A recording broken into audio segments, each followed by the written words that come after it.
Hello everyone, I am doctor जय शिरपरा, your biology teacher. और आज के लेक्चर में आप सबका स्वागत है।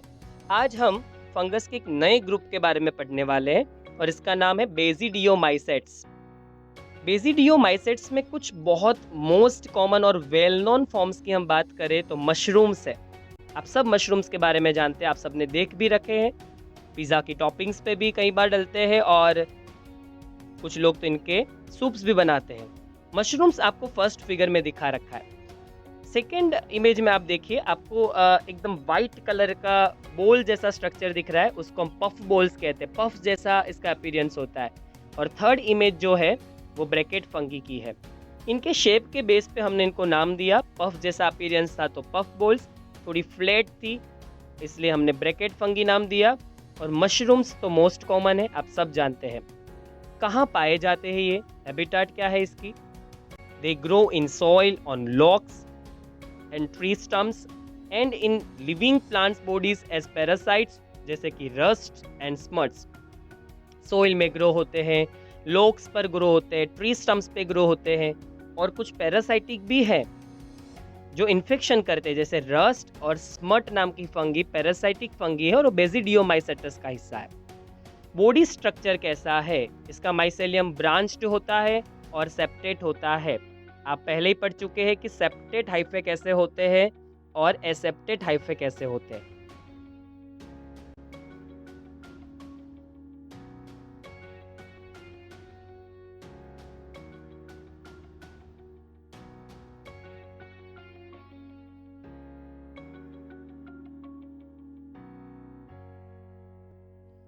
Vegetative reproduction.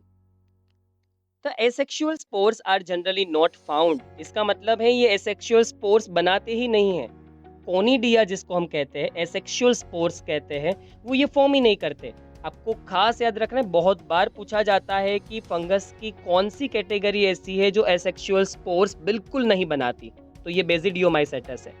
हाँ, ये वेजिटेटिव रिप्रोडक्शन करेंगे। कैसे? फ्रेगमेंटेशन से। जैसे आपको फिगर में दिख रहा है, मशरूम का अगर छोटा सा भी पार्ट अगर टूट जाता है और ज़मीन के कांटेक्ट में आता है, सोइल के कांटेक्ट में आता है, तो वहाँ से एक नई जो फंगी है, नया मशरूम है, वो ग्रो होने लगता है। कहते हैं कि बॉडी के छोटे छोटे पीसेस जिसको हम फ्रेगमेंट्स कहते हैं, अगर उनमें से नए प्लांट बॉडी या नए स्ट्रक्चर्स या नए ऑर्गेनिजम्स फॉर्म होने लगते हैं तो ऐसे रिप्रोडक्शन को फ्रेगमेंटेशन कहते हैं और वो वेजिटेटिव रिप्रोडक्शन का हिस्सा है।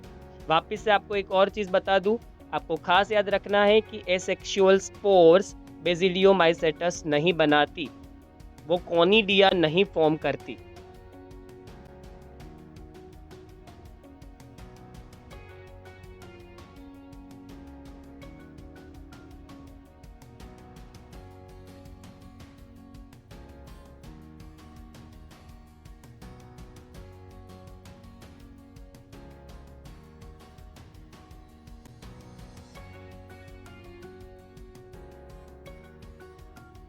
सेक्सुअल रिप्रोडक्शन, ये सेक्सुअल रिप्रोडक्शन ज़रूर से शो करती है पर इसके पास सेक्स ऑर्गन्स नहीं होते। मतलब कि इनके पास जो अलग अलग हाइफे होते हैं जो कॉम्पिटिबल होते हैं, उसमें से एक कैसे मेल गैमेट फॉर्म करता है, दूसरा फीमेल गैमेट, ऐसा यहाँ पर नहीं होता। यहाँ मेल और फीमेल गैमेट्स फॉर्म ही नहीं होते। तो मेल और फीमेल गैमेट्स फॉर्म नहीं होते तो सेक्सुअल रिप्रोडक्शन फिर कैसे होता है? Plasmogamy is brought about by fusion of two vegetative or somatic cells of different strains or genotypes। इसको थोड़ा सिंप्लीफाइड करके समझते हैं। दो अलग अलग हाइफे है, फाइबर है, दो अलग अलग हाइफे के बीच में ही रिप्रोडक्शन होगा जो डिफरेंट हो गए। दोनों हाइफे के अंदर जीन्स मतलब जीनोटाइप डिफरेंट होगा, वो दोनों जेनेटिकली बहुत अलग हो गए। उनके जो सेल्स होंगे उनको हम वेजिटेटिव सेल्स या तो सोमेटिक सेल्स कहेंगे। मोस्टली वेजिटेटिव और सोमेटिक सेल्स उनको कहा जाता है जो बॉडी के नॉर्मल सेल्स होते हैं, जो गैमेट्स प्रोडक्शन नहीं करते, वैसे सेल्स को सोमेटिक सेल्स कहते हैं। तो यहाँ ये दोनों स्ट्रेन जो है, दोनों जो हाइफे है, उनके सोमेटिक सेल्स फ्यूज हो जाएंगे और उनके फ्यूज होने की वजह से क्या फॉर्म होगा? डाइकैरियोटिक स्टेज, जिसका मतलब है सेल एक होगा, न्यूक्लियस इसके अंदर दो, जो आप जानते हैं। The resultant structure is dikaryotic which ultimately give rise to basidium. फिर उससे क्या बनेगा? वो सेल से बेसिडियम नाम का एक स्ट्रक्चर फॉर्म होगा। वो बेजिडियम बाद में डिविजन्स के जरिए ढेर सारे स्पोर्स फॉर्म करेगा, जिसको हम बेजिडियोस्पोर्स कहेंगे। आप फिगर में देख पा रहे, ये फिगर मैंने आपको ज़्यादा अच्छे से समझ पाओ इस वजह से दे रखी है।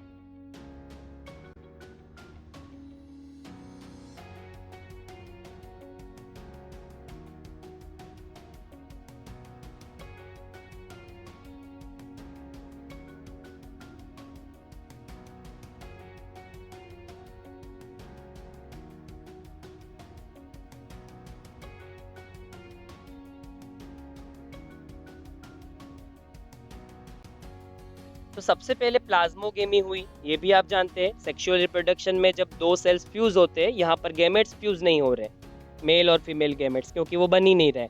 इसलिए क्या हो रहा है, दो अलग अलग जो हाइफे है, फाइबर है, उनके जो दो सेल है कोई भी, वो फ्यूज हो जाएंगे। उनके फ्यूज होने की वजह से डाइकैरियन स्टेज आएगा, सिंगल सेल, दो न्यूक्लियस। फिर क्या होगा, प्लाज्मोगेमी तो हो चुकी है, मतलब साइटोप्लाज्म तो फ्यूज हो ही चुका है। अब कैरियोगेमी होगी, मतलब कि वो दो न्यूक्लियस जो है वो भी फ्यूज हो जाएंगे। फिर क्या होगा, मियोसिस। ये सारे स्टेजेस हम सेक्सुअल रिप्रोडक्शन के स्टेजेस में पहले भी समझ चुके हैं। Karyogamy and the meiosis take place in the basidium producing 4 basidiospores. जब हर एक, मतलब कह सकते हैं वो जो डाइकैरियन सेल है, जो एक सेल है, उसके डिवीजन की वजह से 4 बेजिडियोस्पोर फॉर्म हो गए हर एक सेल में से। The basidiospores are exogenously produced on the basidium. बेजिडियम वो स्ट्रक्चर है जहाँ पर बेजिडियोस्पोर्स फॉर्म होता है, और बेजिडियोस्पोर्स एक्सोजिनसली फॉर्म होते हैं। किसके ऊपर, बेजिडियम के ऊपर। देखो मैंने यहाँ आपको बेजिडियम भी दिखा रखा है, जिसके ऊपर 4, आप देखिए, बेजिडियोस्पोर्स चिपके हुए हैं, क्योंकि एक सेल में से 4 बेजिडियोस्पोर्स ही बनते हैं। और वो किसके ऊपर चिपके रहते हैं, बेजिडियम के ऊपर। वो कहीं पैक नहीं किए गए, आप देखिए खुले हैं, एकदम ओपन है, इसलिए वर्ड यूज किया है एक्सोजिनसली प्रोड्यूस्ड, बाहर की तरफ प्रोड्यूस होते हैं, और सीधे हवा के कांटेक्ट में आएंगे तो उड़ जाएंगे। The basidia are arranged in fruiting bodies called basidiocarps. ये जो आपको बेजिडियम दिख रहा है, ये बेजिडियम जब बहुत सारे होते हैं तब उसको बेजिडिया कहा जाता है।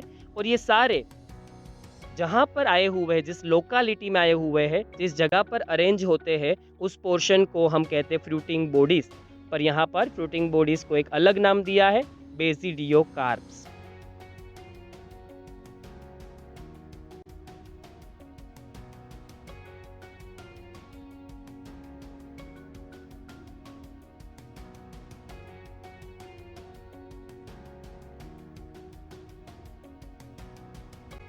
कुछ एग्जाम्पल्स देख लेते हैं बेजिडियोमाइसेटस के।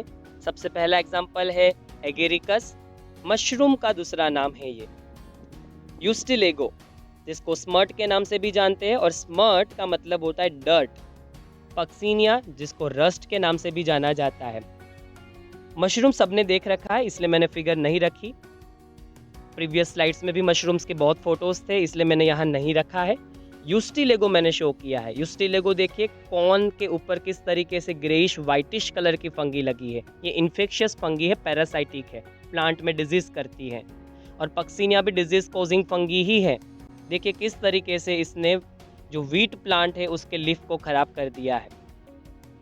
तो दोनों फंगी इन्फेक्शियस फंगी है, पैरासाइटिक फंगी है, या तो डिजीज कॉजिंग फंगी है।